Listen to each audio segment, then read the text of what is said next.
داسې چل دی ته به لاړه شې هغه بل کلي ته په هغه کلي کې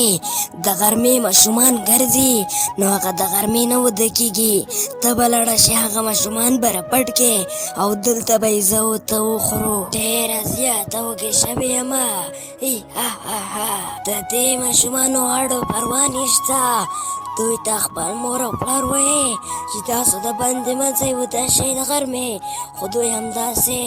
دغسې د باندې روان وي ته به ورشې یو دوه درې ماشومان به راپټ کړي د باندې نه دلته به یې دې کوټې ته واچوو او بیا به یې زه او ته وخورو د چوړیلانو سلا وکړه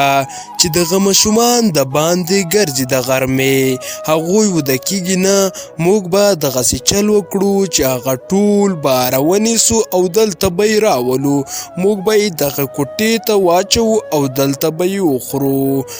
دوی د غرمې وده کېږي نه د غرمې همدغسې د باندې ګرځي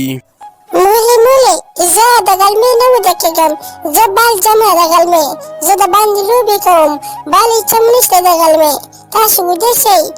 مولې ما ته بیا مه وایه چې ته وده شه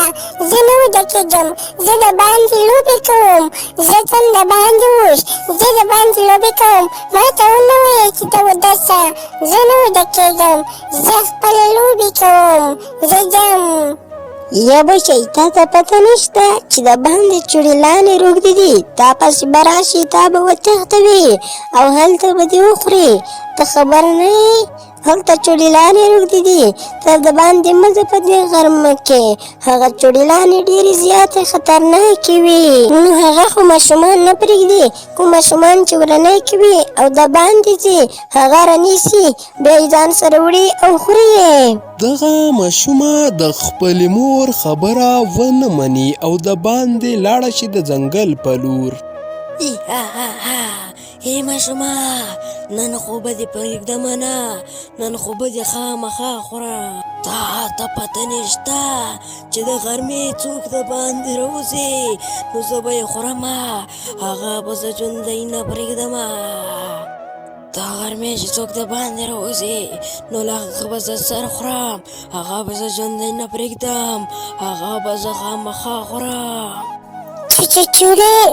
چوړیل ما ته ته مه وایه زه بیا نه راوځم د غرمې ما ته خپلې مور وویل چې د غرمې د باندې مه وځه خو زه بیا راووتم راته وویل چې تا به چوړیلانې وخوري چې چوړیل ما اوس پرېږده زه به د غرمې بیا د باندې نه راوځم چې چوړیل ګرانو دوستانو